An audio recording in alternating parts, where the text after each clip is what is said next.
Hello प्यारे बच्चों, आज के इस लेक्चर में हम आईआईटी 2014 में पूछे गए एक क्वेश्चन को सॉल्व करेंगे।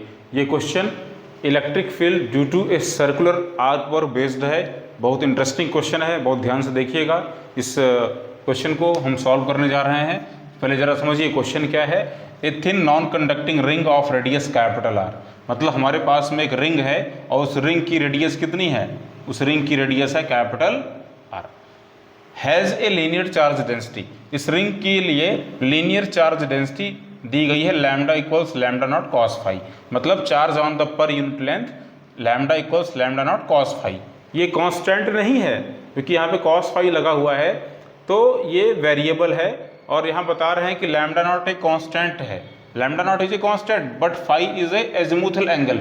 एजिमुथल एंगल का मतलब ये हुआ कि रिंग के किसी पर्टिकुलर पॉइंट पर अगर हम एक पोर्शन लें तो उस पोर्शन को सेंटर से ज्वाइन करने वाला जो पोजीशन वेक्टर होगा उस पॉइंट का, वो हॉरिजॉन्टल डायरेक्शन से फाई एंगल बना रहा है।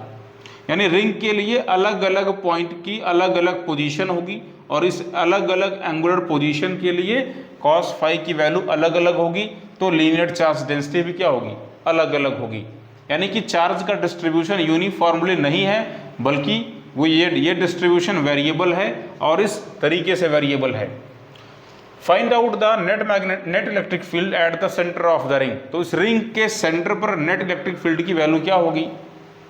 अब ध्यान से देखो, पहले जरा समझो, लीनियर चार्ज डेंसिटी क्या गिवन है? Lambda not cos phi. Cos phi पर डिपेंडेंट है। कॉस फाई की वैल्यू पॉजिटिव कहाँ से कहाँ तक होती है? जरा समझें।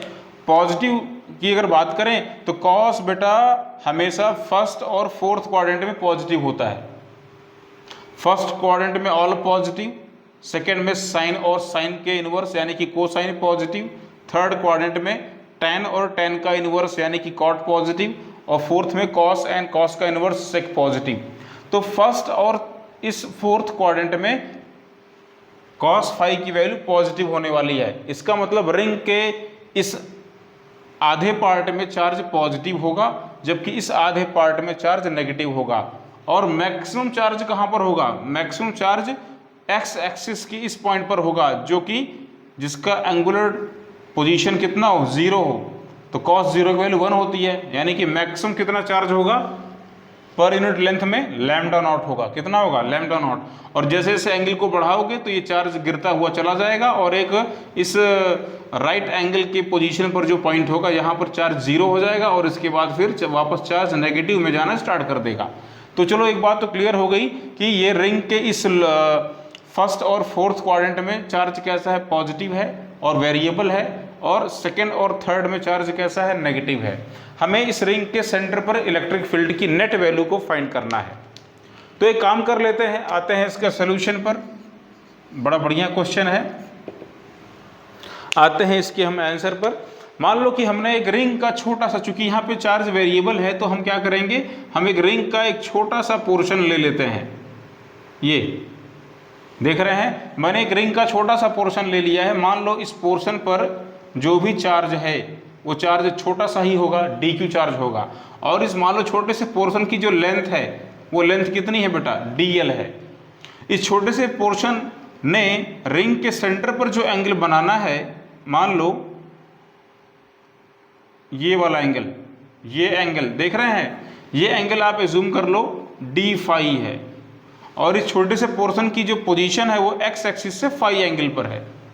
तो कंसीडर करो एक छोटा सा पोर्शन, मैं इस चीज़ को लिखूंगा नहीं क्योंकि टाइम ज़्यादा वेस्ट होगा, तो आप फटाफट नोट कर सकते हैं। We have to consider a small elementary part of the ring having the length dl with azimuthal angle phi and which one is subtending an angle d phi at the centre of the ring. Ring के centre पर कितना angle बना रहा है बेटा?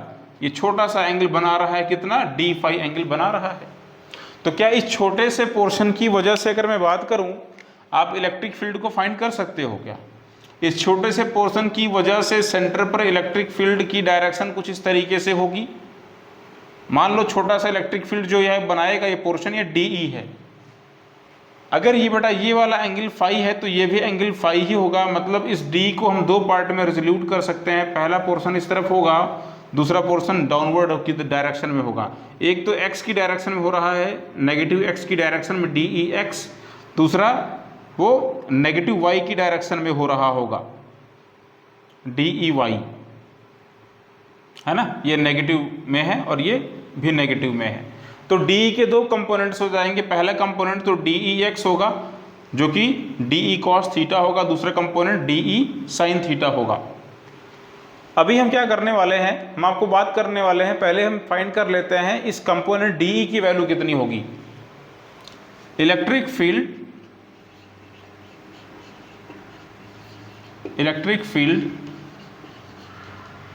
Due to ए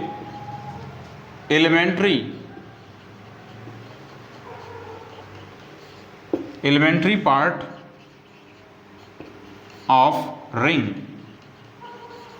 तो ring का जो ये एलिमेंट्री पार्ट है इसका हमें फाइंड करना है क्या, इलेक्ट्रिक फील्ड। तो इलेक्ट्रिक फील्ड कितना बनाएगा, DE इक्वल्स, तो एलिमेंट्री पार्ट को हम एक पॉइंट चार्ज की तरह ट्रीट कर सकते हैं, 1/4πε0 इंटू क्या हो जाएगा चार्ज dq अपॉन क्या हो जाएगा डिस्टेंस का स्क्वायर। डिस्टेंस कितनी बताओ, तो इस पार्ट की डिस्टेंस कितनी होगी, रेडियस के ही इक्वल होगी, तो dq अपॉन क्या हो जाएगा r²। अब एक चीज़ जरा समझो ध्यान से, हम इस चार्ज को कैसे फाइंड कर सकते हैं। तो चार्ज को फाइंड करने के लिए हमें क्या पता होना जरूरी है, लीनियर चार्ज डेंसिटी लैम्डा और इस छोटे से एलिमेंट्री पार्ट की लेंथ जो कि है dl। तो लैम्डा इंटू dl, गलत बात तो नहीं, हमने dq को क्या कर दिया, dq equals lambda into dl कर दिया है अपॉन r²।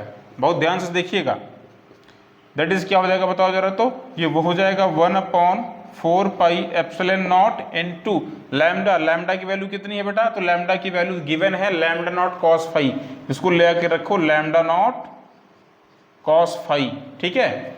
और इंटू dl, क्या आप इस dl की वैल्यू को फाइंड कर सकते हैं, बिल्कुल फाइंड कर सकते हैं। इस dl की वैल्यू को फाइंड कर सकते हैं क्या, हाँ, क्योंकि dl अपॉन r क्या होगा बताओ, d थीटा होगा। तो कहने का मतलब भाई length of arc upon radius क्या होता है, d थीटा। छोटे से एलिमेंट की लेंथ बटे रेडियस बराबर क्या होगा, इस एलिमेंट ने जो बनाया है एंगल सेंटर पर d थीटा।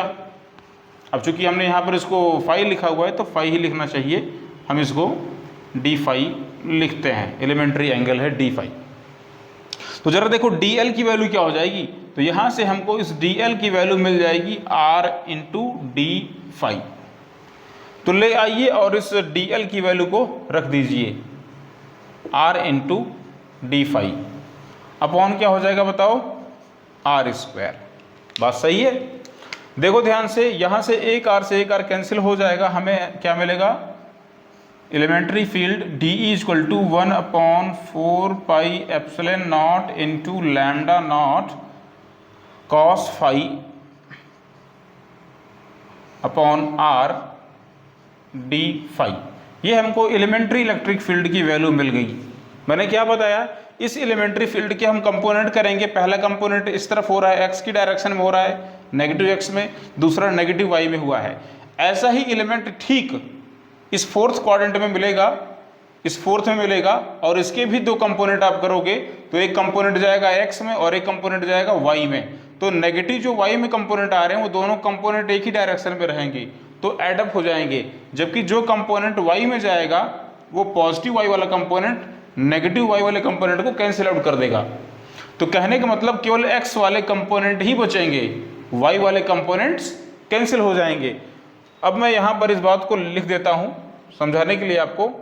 हम इस DE के दो कंपोनेंट कर सकते हैं। पहला कंपोनेंट क्या होगा, एक तो बने जाएगा माइनस DEX में, नेगेटिव x में जाएगा, दूसरा कंपोनेंट जाएगा मान लो किसमें, नेगेटिव y में जाएगा, DEY में।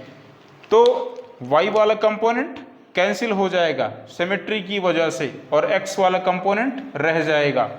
ये x वाला कंपोनेंट ही एडअप होने वाला है ना, इस हाफ पॉजिटिव चार्ज रिंग के पार्ट के लिए केवल x वाला कंपोनेंट ही बचने वाला है, y वाला कंपोनेंट कैंसिल हो जाएगा। तो चलो हम इस DEX की वैल्यू को फाइंड कर लेते हैं। x component of the electric field बताओ क्या होगा, फटाफट बोलिए। x component of the electric field,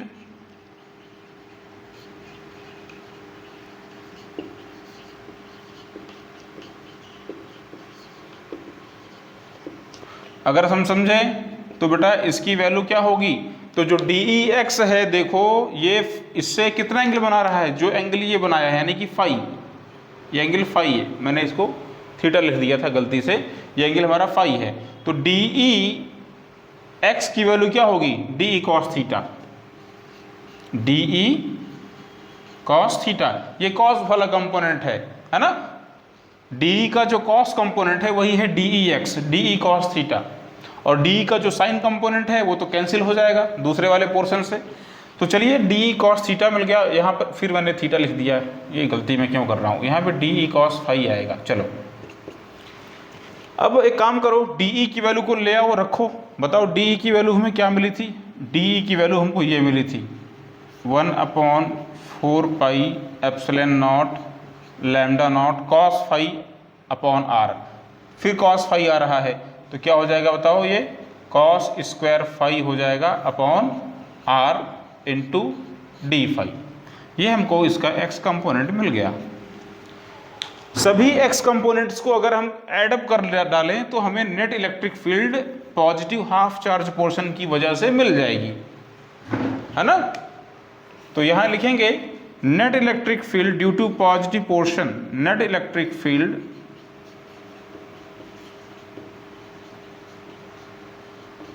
due to positive half portion, निकालें, कैसे निकालेंगे भाई, जो पॉजिटिव हाफ पोर्शन है उसका इलेक्ट्रिक फील्ड फाइंड करने के लिए हमें यहाँ पे इंटीग्रेशन को करना पड़ेगा, क्योंकि ये सब चीज़ें कांस्टेंट है, केवल फाई वेरिएबल है, अलग अलग एंगल के लिए अलग अलग हमको यहाँ पर कॉस फाई की वैल्यू मिलने वाली है। तो जरा देखो इसकी लोअर लिमिट क्या है, इसकी जो लोअर लिमिट है वो है -π/2, इस तरफ एंगल मेजर करोगे तो एंटी क्लॉकवाइज माइनस में लिखेंगे, और ऊपर जरा देखो तो इस तरफ क्या होगा +π/2, यानी इसकी अपर लिमिट हो जाएगी π/2, लोअर लिमिट -π/2। तो नेट इलेक्ट्रिक फील्ड को फाइंड करने के लिए हम इसे इंटीग्रेट कर देंगे, कहाँ से कहाँ तक, -π/2 से +π/2 के इंटरवल के बीच में इसको इंटीग्रेट करेंगे, रख देंगे यहाँ इसकी वैल्यू को 1/4 pi epsilon naught into lambda not cos square phi upon r into d phi. अब जरा इसको इंटीग्रेट करो, आप बताओ क्या आंसर आएगा, अगर हम इसको इंटीग्रेट करें क्या आंसर मिलेगा।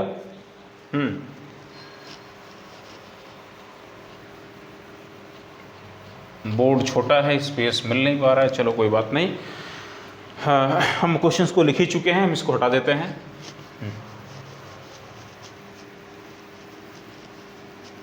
देखिए अगर हम इसको समझें तो lambda not upon 4 pi epsilon not are constant है, बाहर आ जाएंगे, तो जो इलेक्ट्रिक फील्ड के पॉजिटिव पोर्शन की बात हम कर रहे थे उसकी इलेक्ट्रिक फील्ड की वैल्यू क्या हो जाएगी, lambda not upon 4 pi epsilon not are, constant बाहर आ गया, lambda not upon 4 pi epsilon not are into integral cos square phi D phi from -π/2 to +π/2।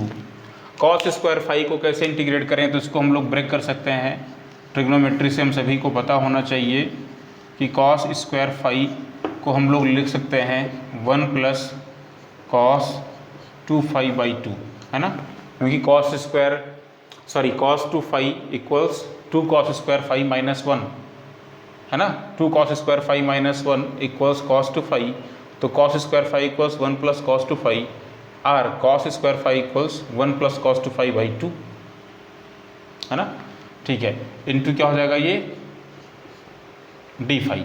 अब ज़रा ध्यान से देखो, इसको हमें इंटीग्रेट करना है, लिमिट को लगा दें -π/2 से +π/2 के लिए, lambda not upon 4 pi epsilon not are into, ज़रा देखो इसको अगर हम ये /2 को बाहर निकाल लें तो ये 1/2 तो बाहर आ गया, और इंटीग्रल 1 dx डी फाई यानी कि फाई रखेंगे तो लिमिट को रखना पड़ेगा +π/2 से -π/2, +π/2 -π/2, तो प्लस हो जाएगा, दोनों माइनस प्लस, π/2 + π/2 यानी कि पाई, तो एक तो आपको मिल जाएगा पाई, दूसरा integral cos two pi two phi, अगर हम लोग इसको समझें तो क्या मिलेगा, इंटीग्रल कॉस एक्स क्या होता है बताओ, साइन एक्स होता है।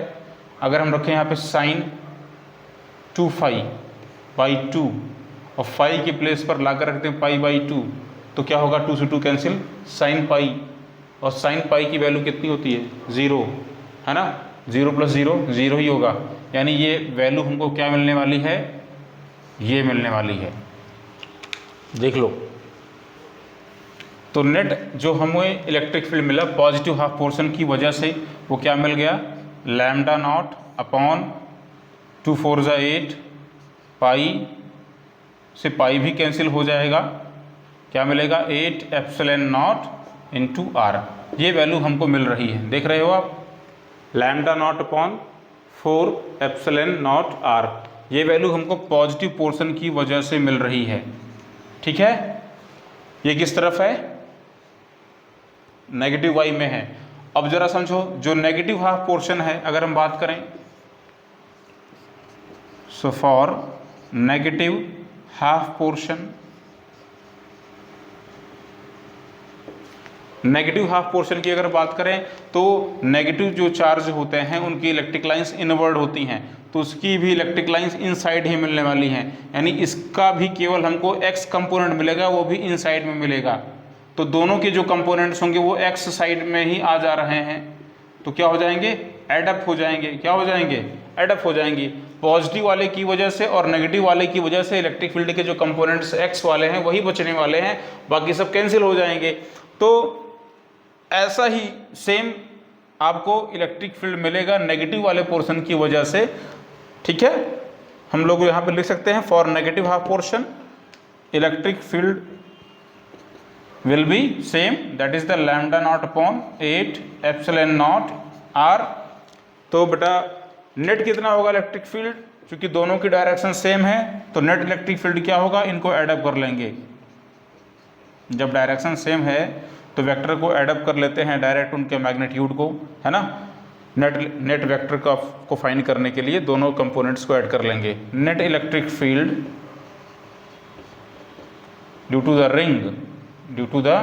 Ring will be the sum of these two, इनको एडअप कर लो तो क्या हो जाएगा, lambda not upon 8 epsilon not r plus lambda not upon 8 epsilon not r, 2 बार ऐड किए तो क्या हो जाएगा, ये lambda not upon 4 epsilon not r. Direct मैं कर देता हूँ, इसकी वैल्यू हो जाएगी lambda not upon 4 epsilon naught into are, यही वैल्यू मिलेगी। और ये नेट इलेक्ट्रिक फील्ड किस तरफ होगा, ये नेगेटिव एक्स एक्सिस की तरफ होगा, नोट कर ले।